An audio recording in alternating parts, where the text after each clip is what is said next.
everybody, and welcome to the webinar on the science of social support. I'm really excited to be with you here today. I'm looking forward to spending the next hour together, sharing some of my research that I'm really excited about, because I think that it supports all of us in improving our social support and our social connections. This is definitely something that you can use for yourselves as well as for the people that you work with. And I would love to just take a moment and have you guys put some information into the chat, since we're all about making connections. If you could kind of just, say who you are and, where you work, or where in California or in other places across the country, just so we kind of get a sense of who's in the house, which is always nice to do since we're virtual and,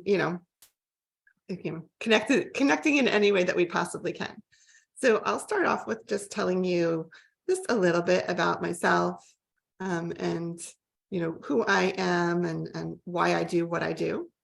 So my name is Julie Radlauer-Dorfler. I am the CEO of an organization called Collectively. I've been working in the field for 25 plus years. No, I don't look it. And I do a lot of training, coaching, technical assistance, and support. I am a licensed mental health counselor, but I also have my doctorate of public health, which kind of lands me squarely in this space of the prevention of diagnosable mental health conditions. And so here's the information about me. And I see that you guys are putting lots of information into the chat. We've got people from all over the country, which is a beautiful thing. I see Kansas, I see California. And so thank you guys so much for putting that information in and getting a sense of who's here and if you guys know each other from different places. So that's just awesome. And here we are on an amazing Friday, so as we get close to the weekend. So thanks for joining in. I'm going to try to make this as interactive as a webinar can possibly be, and we know what that means. But I really want you guys to feel connected and engaged during this time. So I just invite you to kind of take a moment and kind of relax into this space. Allow yourselves for the next hour to just really listen to this information, because again, this is information that you can use for yourselves in your own personal life, as well as information that you can use to support the families that you work with. So let's start off with learning a little bit about what it is that we're going to be covering for the next hour together. And these are some of our objectives. So we're going to be understanding the value and benefits of social support and social connection. We're going to learn some tools that you can use to assess social supports and social connection. And then we're also going to talk about some activities that you can use with families. So this is a 1 hour webinar. We also, in a couple of weeks, have a workshop. And in the workshop, we'll go into much more detail about some of these actual tools. But today, for our purposes, it's going to be just a bit of an intro and help you learn a little bit about, how we can intentionally focus on social supports and social connections to help people have a better life, which is what it's really all about. So what if I told you that I have the magic formula? And this magic formula, if you were to use it, would increase your lifespan. It actually makes you live 3.67 years longer when you use this magical formula. Also, using this formula decreases your stress because it triggers the release of stress-reducing hormones. You have better cardiovascular health, a reduced risk of death and cardiovascular disease when you use the formula. It increases your immunity, which is a beautiful thing in these days. Also, when you use this formula, you have a decreased risk of mental health or substance use conditions, including anxiety and depression. Using the formula makes you think faster, and it gives you better psychological and physical well-being. So what do you think the formula is? Anybody want to put the formula into the chat, what they think it is? First of all, do you want the formula? Does anybody want it? I'm selling it, but think about, what do you think that formula is? Exercise is one example of what people think could be this formula. What else comes to mind when you think about this magical formula? Okay, eating a vegan diet, right? Okay. So Debbie hit it on the head. Social connections. People don't realize that when you have social connections in your life and you have social support in your life, you have all these physical health benefits, which is just a beautiful thing. People think like, oh, okay, well, I'll be happier perhaps, but having access to support systems actually has physiological impacts on your life, which is an important thing for us to know, and also really important for us to share with the people that we're working with. So let's talk a little bit about what happens when we don't use the formula. When we don't use a formula, we have an increased risk of heart disease. When you don't use a formula, it actually has the impact on your body as though you smoked 15 cigarettes a day, even if you don't even smoke. You also have an increased risk of dementia, and it slows the functioning of your brain when you don't use the magic formula. It's worse on your body than if you were experiencing obesity. And we have an increased risk for anxiety and depression. And all of that comes from not having strong social connections in your life.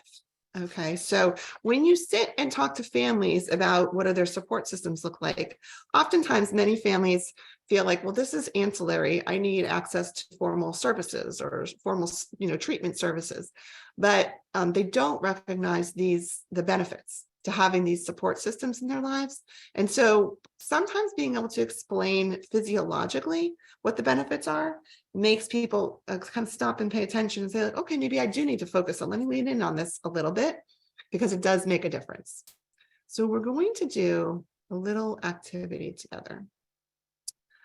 I want you to think about, in your own personal life, I want you to think about a time when you were really struggling. You're not going to have to share this information in the chat, but I do want you to just for a moment, just think about that time. Okay.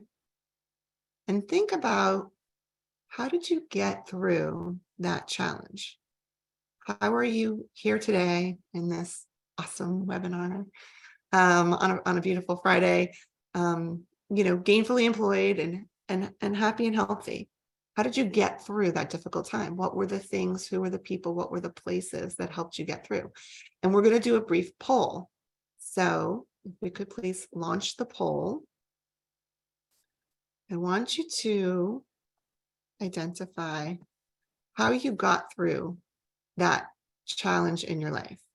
Did you get through the challenge through your friends? Did you get through the challenge with your family? Did you get through the challenge with your faith? Did you get through the challenge with a paid professional with an advanced degree? You can answer more than one. You don't have to only click one. You can click more than one.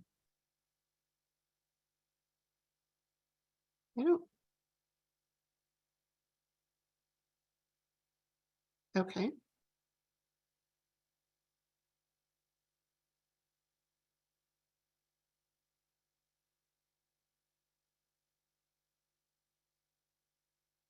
Okay, so we can see the results here that many of us got through our biggest challenges with our family. It looks like 78%. With our friends, 68%. With our faith, 53%. And with a paid professional with advanced degree, 23%. So I want you to just think about this for a moment and think about the people that we work with. And we all get through our biggest challenges with our family, our faith, and our friends. The majority of us, right? This poll just showed us the majority of us get through our biggest challenges with our family, our faith, and our friends. Why is it that we think that the only way that the people that we're working with, that we're trying to support, why is it we think that the best way that they could get through their biggest challenges is with us, a paid professional with an advanced degree? Right? And so it's a rhetorical question. You don't have to answer it, but it should land on you. You should be able to say, like, wait a second. If the majority of the people on this webinar, there's 100 people on this webinar, and we get through our biggest challenges with our family, faith, their friends. Why? We're not different from the people that we work with. Why do they need us?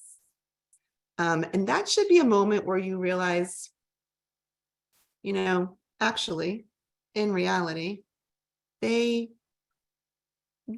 need family support too. They need to have the support of their friends, their family, their faith, so that they can get through their biggest challenges. So they don't need us with our formal systems.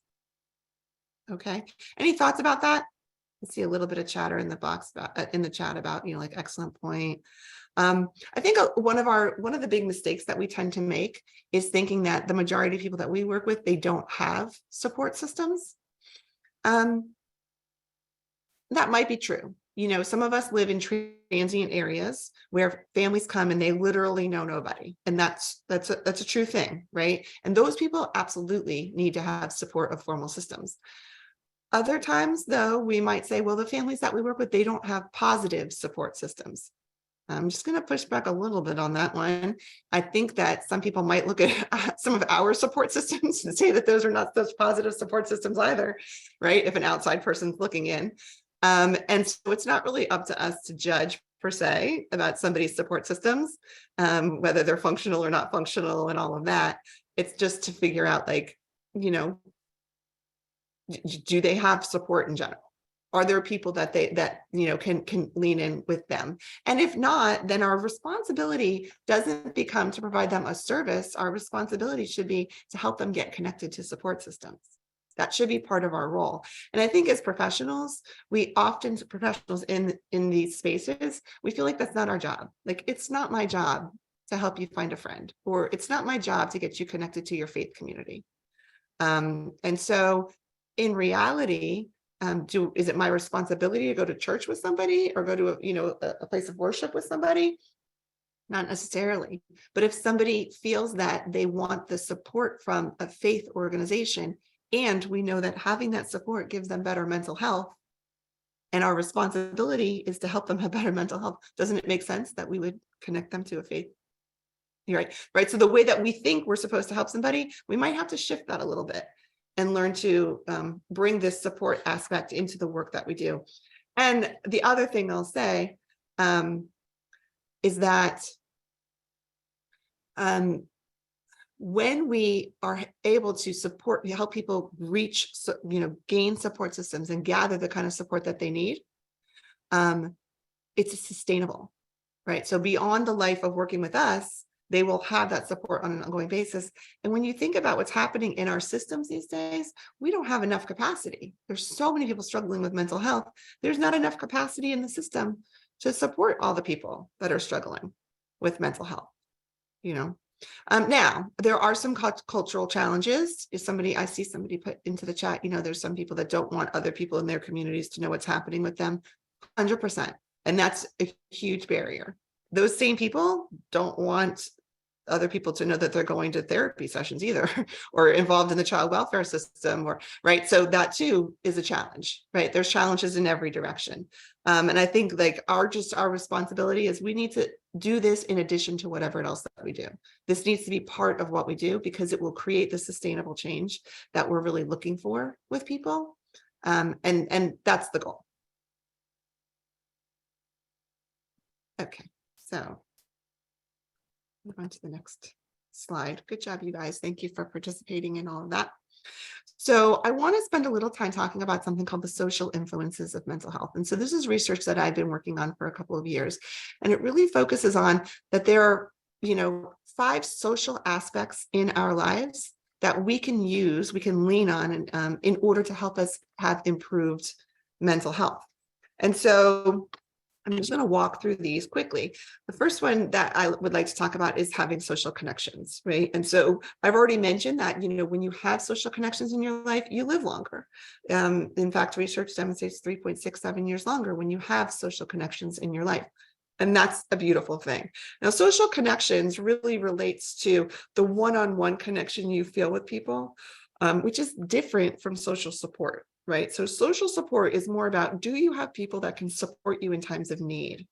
So that means, you're really struggling and feeling really down. Is there somebody that you could talk to about that? Or do you have, like, strong friendships? And there's something called strong ties and weak ties. And so when it comes to social support, we're looking for strong ties, which is people that you can lean on when you're struggling. And so the research demonstrates when we have 3 to 5 strong ties, we have better mental health.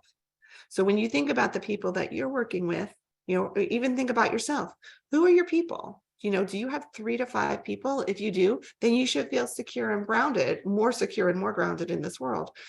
If you don't, that's something to work on. And so when you're going out and working with the families that you're working with, asking them, who are their people that they can really lean on or turn to in a time of need? Okay. And that's different than, say, a concrete need in times of support. Those are a little different because a concrete need is like access to rental assistance. But social support is somebody who's going to come over and spend time and talk to you when you're struggling. And they also might help you with a concrete need in time, concrete support in time of need. But it's not either or, right? So social support is more of like the person that's going to help you meet those needs. Another aspect of social influence is social capital. And social capital really comes from a sense of community belonging. And that sense of belonging improves mental health. We have better well-being when we feel that we're part of a network or part of a community. And so if you think about your neighborhood, or if you think about the people that you work with every day, if you're really struggling and say you're, on your way to a client and you get a flat tire or something, could you call somebody from your family? Could you call somebody from your workspace? Yes, of course, AAA is always an option too, right? But having that network of people that you can contact, that's really social capital. And having that network oftentimes gives us access to opportunities. So I know somebody who goes to my faith-based organization. I'm looking for a job. They know somebody who has an opening and they can make that connection. That's social capital. And so when you have social capital in your lives, you have better outcomes. Another is social media. And social media is really important because, first of all, it's here to stay. There's nothing we can do about it. The train has left that station. And though there is a direct correlation between mental health and social media. And so understanding how to use social media and harnessing that tool in a way so that we can learn to improve our mental health is really important. And so I do a lot of training in this space because especially, parents are concerned about their children and social media and what it's doing to their mental health. But if you learn how to use it properly, you can actually use it to improve your mental health. And I think what people don't realize is that when it comes to social media, when we don't take control of who we connect with, what sites we're following or what people we're following, we're actually letting like an algorithm make choices and decisions about who is part of our circle and what we allow into our brains. So it's really important for us to take control of, who's part of our social media platform, if you will. And people don't realize that. And so that's a whole thing in and of itself, but just the recognition that social media does impact your mental health is important. And then the last one is social justice or social inclusion. And what the research demonstrates is that, when we live in a fair and just society, we feel safe. And safety is definitely an important piece to improving our mental health. So, equity for all is something that we can strive for that will help us to improve our mental health. So let's talk a little bit and break down social connections and social supports, because that's really what we're here to talk about today. So social connection is this feeling of closeness and being connected to others. It's about being loved and cared for. And it really forms kind of like the basis of the interpersonal relationships that we have with other people, right? And so having those connections in our lives is really important. And I want you just for a moment to consider, like, who are the connections in your life? Like the people that you truly are, connected to, and think about the families that you work with and who are they connected to? That's important too. Okay. Next, though, let's talk about social supports. And so what is social support? Just so you can kind of differentiate between the two, right? So social support it's the help or the advice or the comfort that you get from somebody because you're in a safe and stable and positive relationship with them. It's about those social networks, and it includes a combination of emotional, tangible, informational, and companionship support. The interesting thing about social support is just the perception that I and being supported by somebody is sometimes enough. I don't even need to call on that support. I just know that somebody's there for me is all the difference. And if you think about that, have you ever taken a risk that maybe you're like, if I didn't have somebody to pick me up, if I was going to fall, I might not have even felt comfortable taking that risk. But just knowing that somebody's there for me will allow me to take that risk. Right. And so that's something that we really need to be aware of and take into consideration with the people that we're working with. They're living in risky situations. And if they don't have that safety net of support, then when they fall, they then have to rely on formal support systems, like the systems that we work within. Right. And so if we could help them build the support system around them, if they fall, when they fall, because sometimes we all fall, they have people to help pick them up and they don't need to rely on these formal systems. That's why it's so important for us to make sure that people are connected to people and feel the support of others. So I want to share with you some information about the influences and the science-based evidence for building connection and support. And this is really important because I think a lot of people feel like, well, I don't know how to teach somebody how to have support, or I don't know how to teach somebody how to have connections. And that's really what we're talking about today is what's the how? Like, how do we do this, right? So these are 9 elements that create connection and support to improve happiness in people's lives. And again, this is all researched, but I'm going to kind of share it with you so that you get a sense of, what's the how? Like, how do we help people do this? What are the things that we can do that will help people build the kind of support that they need? So the first one is intentionality. And what's so important about this is people think like, oh, well, I just don't, I try to have friends, but I don't know how to make friends, or I try to build support systems, but I don't know how to do it. Well, like anything else, if you set your intention towards something and you do the actions that you said you were going to do, it will come, right? So I have to intentionally decide that support is a priority in my life and then lean in on that. And I think people just think like, oh, well, I tried to make friends and it didn't happen. I tried to get connected, but I didn't really do it. But in reality, the more intention you put towards something, the more attention you put towards something, the more likely it is to happen. And so we have to think about like, I really want to start building my support systems. I feel disconnected from people. And then you set a goal for yourself. I am going to text 5 people per day. 5 people that I wouldn't normally text, I'm going to text 5 people per day. And if you put that on your calendar or put yourself a sticky note or whatever you have to do, and you actually do that, you will notice that your support systems get deeper. You will notice that happening, right? And so that's the thing that people think like, oh, well, I tried and it didn't work. You have to really put your intention towards it. The next one is proximity. And there's science around the theory of proximity, meaning that the people that you spend the most time with, the people that are close to you, whether it be your neighbors or people in the workspace, when you spend time with people, you build support, they become support systems and they become network, like part of your network, and they become part of your connection. And there's like even research studies that talk about like people who are in the workspace and in cubicles next to each other, and how they have more of a connection than people who work in different office spaces, right? And maybe these are not necessarily even people, if you think about maybe some of your neighbors, you're like, I might not be friends with this person otherwise, but because they live next door to me, I've been in their home, they've been in my home, and if they ever needed sugar, I would go give it to them, right? And that's the theory of proximity and how that builds connections. The next is connectivity, which is just spending time with people, getting to know people on a one-on-one basis and building that support, that connection. When you have a connection with somebody, they can become a support system to you. And the next one is commonality, meaning we have things in common. So that could be the place where you live, because many of us live in communities where, say, if you're a younger family, there's lots of other younger families. So what's the commonality? You have young children. And so you probably live in a space where kids are outside playing, well, hopefully outside instead of on video games, but hopefully they're outside playing on bikes, or if there's a local park, you're going to a local park. So that commonality of having young children is something. Same thing for, say, people who are retiring. They probably live in retirement communities with other people who are also in retirement. So that have that in common. of, now they're empty nesters, or now they're moving into the next stage of their lives. They have more freedom in their schedule.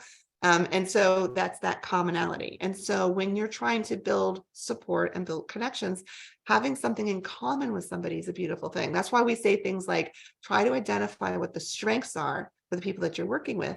Because when you know what their strengths are, you say somebody really likes art. Well, okay, if I'm trying to help this young person build connections, they really like art. If I can sign them up for an art class, guess who else is in an art class?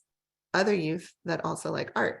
And so now I have 5 youth in the room who all have the same thing in common. They both like art. That conversation should be able to flow, right? They should be able to, they have something in common so they can share their love of art together, which works much better than somebody who likes art and somebody who likes robotics. They don't have as much to talk about, right? So just by virtue of having people in the same space that like the same things, we get better connection and better support systems.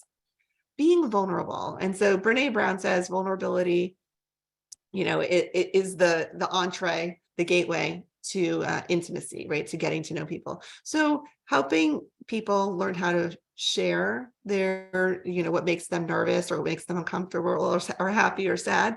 And for us too, if we're trying to build connections with people in our own lives, or even with the clients that we're working with, or the families that we're working with, being able to share something that you're vulnerable about, or something that makes you nervous or uncomfortable, I think is something that, helps build a connection. Like I'll be vulnerable.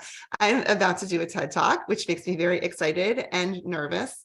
And now you guys know that. I haven't done it yet, but 6 months from now, a year from now, maybe you'll have a chance to watch my TED Talk and you'll remember that I talked to you about, like, oh my goodness, this is something that I'm really excited about and also a little nervous, right?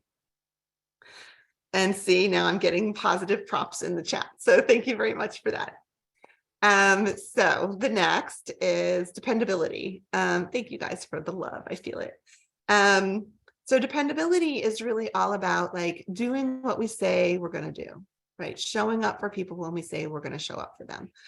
And so we, in our world as paid professionals, we get paid to do that. We get paid to show up. And though we want to help people build support and build connection with people that are going to be dependable for them. And when people are not dependable for them, then we want to help them realize maybe that's not somebody that you want. It's not that you don't want them in their life. You just don't want to put them in a position where you're relying on them. Let's find other people so that they don't get disappointed and frustrated when they don't receive the support from people, because some people are just not dependable, right? But when we're building support and building connections, we definitely want to help people get connected to people that are dependable for them. Reciprocity is an important phenomenon, and the theory of reciprocity is something that's really that we need to spend a little more time with the families that we're working with, trying to help them recognize this value of reciprocity. Many of the people that we work with are struggling. They've been through a lot. They feel like maybe their cup is empty and they don't have enough to give to others. What happens when we just take and don't give to others is that people get a little burnt out and they feel frustrated, or they feel like they're being taken advantage of. And so the people that we're working with, we have to help them recognize that every time they accept help from somebody, they should also be thinking about, what can I do for this person? How can I support this person the way that they've supported me, or in a way that has supported me, right? And so when we're working with families, say like, grandma, we always rely on grandma, right? So we're working with families and grandma's doing everything for this family. And, she's picking up the kids. She's, paying for bills when mom can't pay. She's helping mom. Why can't mom or the kids go over to grandma's house and help her clean up her house over the weekend? That's not too much of an ask. It's something that everybody could do, and it will make grandma feel feel appreciated, right? And so we have to just help our families recognize that the way to build sustainable support is through reciprocity, is to accept help when you need it, but also give of yourself to others. Because that creates that support on an ongoing basis. And also the other piece of it is, when you do something good for somebody else, how does it make you feel? Usually it makes you feel pretty good. So when we don't push our families to support others, we're not allowing them to have that feel-good feeling. We're not allowing them to get those endorphins from doing something nice for somebody else. So we should really look at it as it's part of our responsibility to help them feel as good as possible. And when we help others, especially those that are helping us, it helps us feel good. So the next important element is flexibility. I think we all struggle with this. I wanted this done in a certain way, in the specific manner, and then I get frustrated when it doesn't happen the way I wanted it to. And so, having that flexibility means that we kind of have to change our expectations of what others can do or will do. And when we can alter our expectations, we're creating an opportunity for connection. When we just allow ourselves to be frustrated that people are not doing things the way we want them to, we're blocking that opportunity for connection, right? And so, and support. And so we want to try to make sure that people recognize that maybe people are not going to do things exactly the way you want, but how can we accept what they're offering? And then the last social influence, element is positivity, which is really about, we want to spend time with people who have a positive attitude, who share that positive energy with us, who are willing and interested in creating relationships and making us feel cared for and loved, and accepted. And so when we are intentional about incorporating these aspects, which you guys will get a copy of the PowerPoint slides. When we incorporate this into our lives, into our process, we get much better outcomes, and you feel happier and healthier. So thank you for letting me share that research with you. We're going to talk a little bit about, switch the slide, about when we're working with the families that we're working with. One of the things that we need to really do is start off with what you call a baseline, right? Is get a sense of, do people have support in their lives? And so we're going to put a link in the chat. He's going to put a link in the chat right now about an assessment tool that you could use, which is a social support survey. And so I encourage you guys to kind of, download this. And when you're sitting with families, usually in one of the very first sessions is you want to kind of sit down with them and find out, like, what kinds of supports do they have? And some of the questions that you'll see on the survey, is, if you're struggling, is there somebody you could call? If you can't pay your bills, is there somebody you can access to, right? So it's asking questions about, like, what kind of support you have. It's not you don't get a score at the end of it where it's like, okay, you need to improve your social support by blah, blah, blah percentage. It's more about, like, looking at some of those important mechanisms for support and recognizing the people that we're working with, when they're really struggling, they don't have somebody that they could call, or if they're feeling sad, they don't have somebody that they could talk to. And then we want to find out, is that something that's important to you? Yes. Okay. Then we should intentionally begin to build that for you. And that's what I think is really important, is being able to look at it and say, seems like it's missing in your life. Do you want to work on this together? Okay, let's incorporate this into our service plan, our treatment plan, or whatever, right? So just having this information and knowing where you're starting with people will help you then take that information and incorporate it into your planning process. If you truly value and recognize the value of having support systems in your lives, but then you're working with a family and either your service plan or your treatment plan or your case plan has nothing about support on there, then how are we going to help them build support, right? If you think about that intentionality, the actions that we're doing should be included in our planning processes with people. I saw something about, is it available in Spanish? So this tool comes from the RAND Institute, and I'm not sure if there's a Spanish version or not. So I think you probably have to kind of Google it and see if there is a Spanish version for the tool. But I feel like this is a really powerful way to look at this information. Now, if some of you guys are working with youth, you can use the Youth Thrive tool. And the Youth Thrive tool has a social connections component, which is similar to this. So this is one that you could use for yourselves or for when you're working with adult clients or even youth clients. But the Youth Thrive social connections component covers a lot of the same information, and it's a great tool for you. So I encourage you to kind of like lean on that one too, if that's something that you're looking for. So now let's talk a little bit about, well, so how do we do this, right?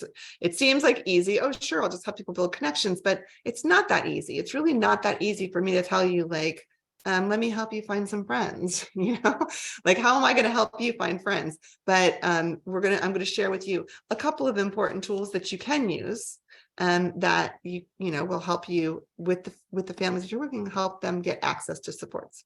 So one of the first ones is just by having conversations with them, right?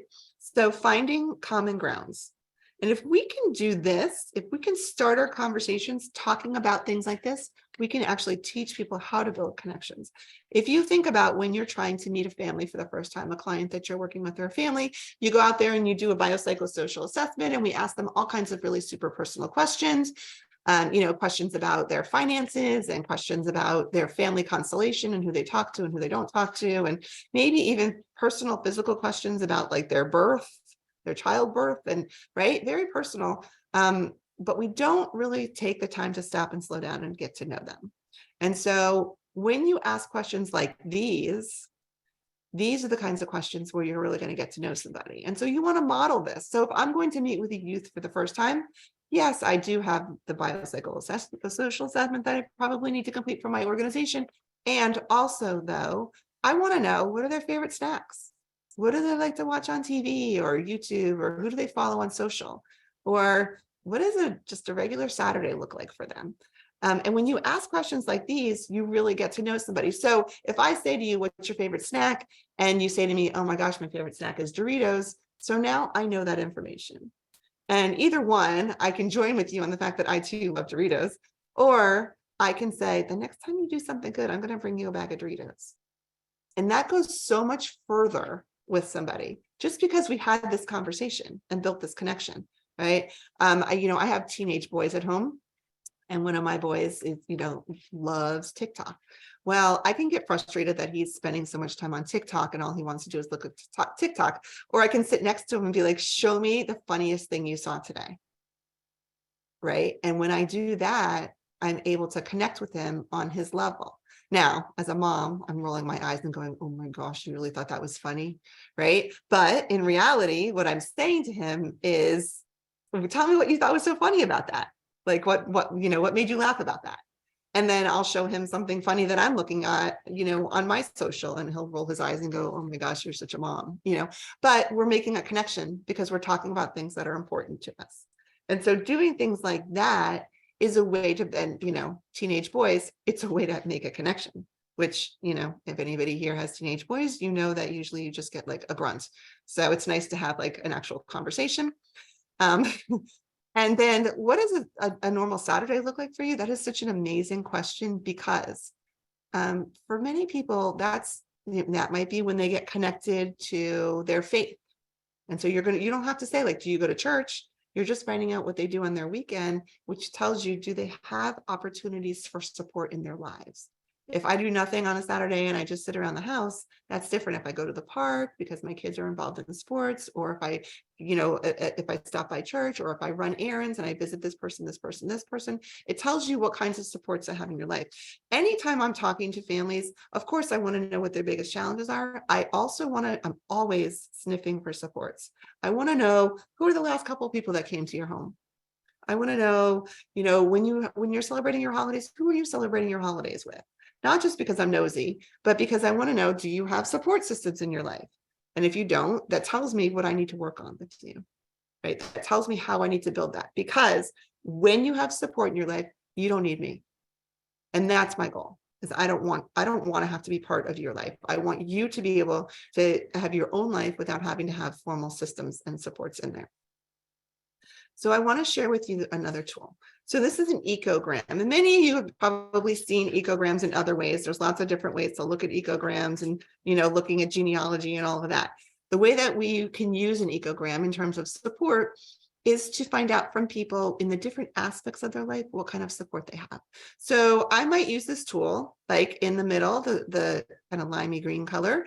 I would put like, the name of the client, and maybe they're saying that they're feeling lonely or isolated, right? And so say I'm working with a youth and he's in the school and he feels like he's lonely or isolated. So I'm going to put, little Julie in the middle there, and I'm going to say she's feeling lonely or isolated. And then I'm going to think about all the different aspects or domains of Julie's life and ask her what kind of support she has in each of those areas. So I'm going to start in the red circle, and I might say like, okay, Julie, at school, when you're feeling lonely or isolated, is there somebody you could talk to? Who would you talk to? And she might say, my guidance counselor. She might say, her math teacher. She might say the lunch lady. Whatever she's going to say, it's going to go in that box. She might say nobody. It happens, right?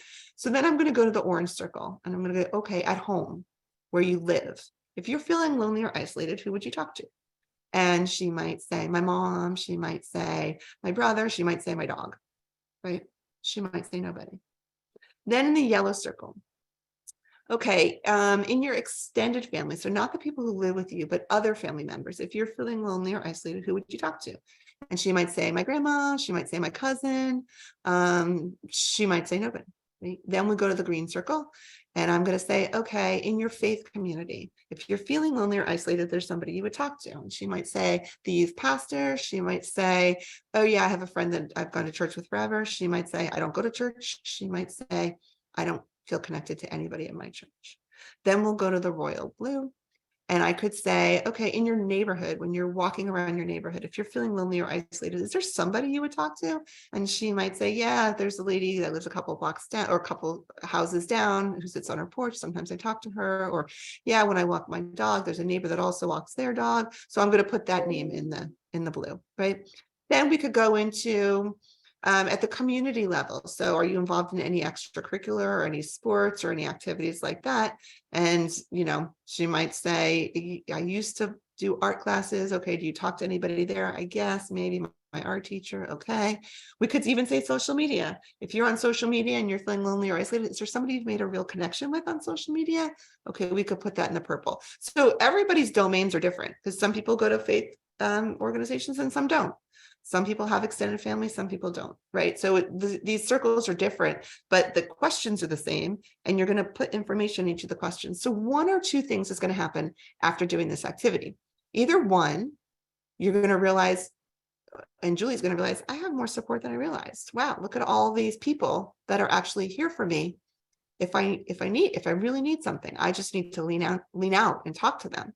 The other thing that could happen is that you go through this whole activity and Julie doesn't have any support in her life. Every circle, she said, I don't have somebody. Now, if we're trying to work with people because they're feeling depressed or anxious, and in every aspect of their life, everywhere they go, they do not feel like they have a support system, isn't anxiety or depression like the logical response to that? If I spent all day at school and didn't talk to anybody, and I went home and I didn't feel connected to anybody, and I walked around my neighborhood and I didn't feel connected to anybody, I would be depressed. That would be the natural response. So I could do therapy all day long with that person, but they're not going to feel connected in their communities, in their homes, in their schools, which is where they spend all their time. Depression will continue. And so it's really important to recognize how support systems play such a vital role. And so sitting down with a youth or with a parent and going through all of these different domains in the workspace, if you're dealing with parents, in the workspace, if they go to the gym, I might love going to the gym, but if I don't talk to anybody at the gym, it's a lot less fun. So how do I intentionally build relationships at the gym? Let's focus on that, right? Because then I'll enjoy going more and I'll build a support system. So when you use this information for good, and to help us kind of like guide our processes, it can become a really valuable tool. Okay, and I think this form was just put into the chat, so you have a copy of it, so you can see, how you can use this tool to support the families that you're working with. And I welcome any conversations or information in the chat about that. I always feel like that's a really valuable tool. This is another one. I need to send this one. So we'll put it into a follow-up email. Or you can, again, Google, right? So this is a great activity to do with youth, or even anybody here as a supervisor. You can do it with your team of people that you're working with. Is just a fun way to help people recognize about, building support systems in their lives. The kind of just like a fun, engaging way. I do manage some teams, and I used to use this with my teams and say, okay, when you've got the letter T, come back and let me know. And then I would give them a little prize. So you could definitely do that with the families that you're working with or the clients that you're working with. So I encourage you to just, try to use this tool, in a different way than, just like, okay, do your bingo, but, use it as kind of like a motivational tool. Another tool that I want to share with you is something called My Five. And so this is a really important mechanism for asking for help. So one of the things that people say when we talk about asking for help or getting support is that it's really hard to ask for help. And I don't know about you guys, but I'm going to 100% agree with that. As an independent woman, when I have to ask for help or when I've had to ask for help in the past, it's super hard to ask for help. I remember the first time when I had my first son and I really needed to go to a meeting and we weren't actually paying babysitters yet. And my husband had to work. And it was the first time I had to ask somebody to watch my oldest son. And it was really hard to ask for help. And I ended up asking my sister-in-law, and she couldn't have been happier. She was so honored and so excited to spend time with her nephew. And it made me feel so much better that she wanted to do it, but that the ask was really hard. And so with the people that we're working with, let's not discount that asking for help is hard. And that might require us to role play with them or practice some words that they might say when they're asking for help, or even just say like, okay, so you're going to call your mom and ask her to help you pay your rent. How about if I just sit here with you when you ask? And just be a support sitting next to them while they do it, and then celebrate when it's done, because it is really hard and humbling to ask for help. But a mechanism that we can use to help people ask for help is to create a predetermined texting stream. And so you would identify who are the 5 people that you could ask for help for, right? And you just call them My Five. And you're going to ask them permission in advance and say, if I ever need something, is it okay if I ask you? You're one of the people that I feel like I can really depend on. And I'm going to create a texting stream with a couple of other people. And I would love to just have this kind of open opportunity for anybody in this group. If anybody needs help, we can just kind of ask each other. And it could be help like, I'm running late. Is anybody going to pick up the kids from school? Can you grab mine too? I'm at Publix and, we're at the supermarket and I'm going to pick up, run in to pick up, does anybody need anything?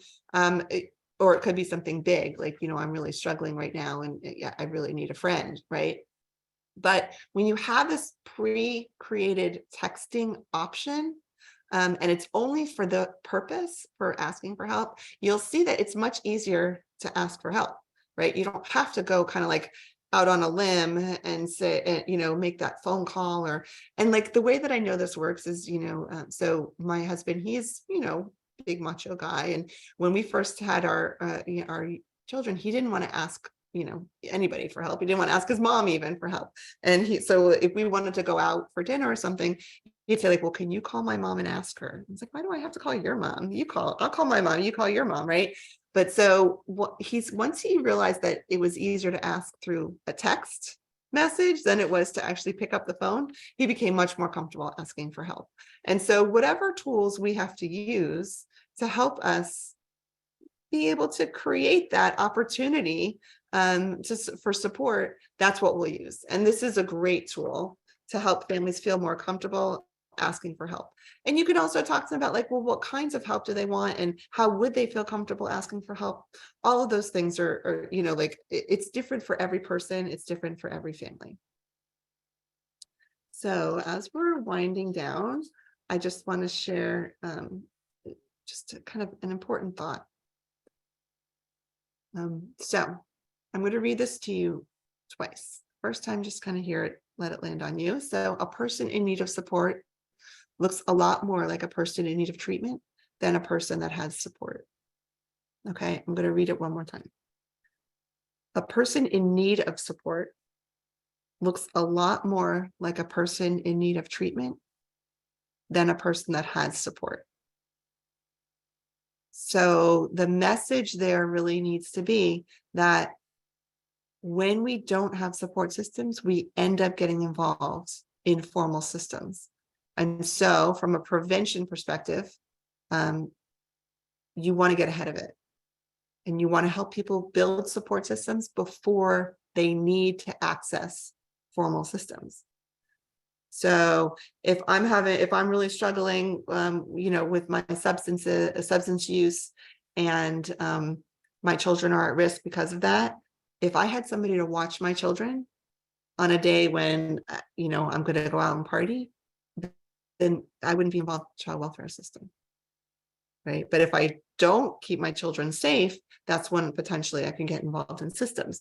And so when we can help people build those support systems, then they don't need to be involved in accessing our formal systems. And that's really the goal, right? Is to keep people out of formal systems and help them build supports, their own supports along the way.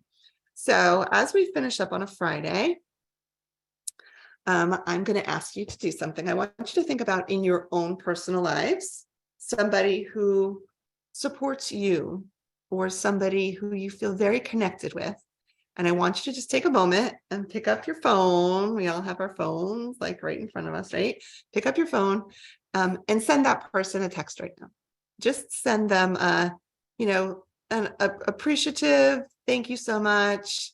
I just wanted to say, I love you, whatever it is. Just take a moment right now to appreciate that person and let them know that you're grateful and thinking about them. And I'll just give you a second to do that.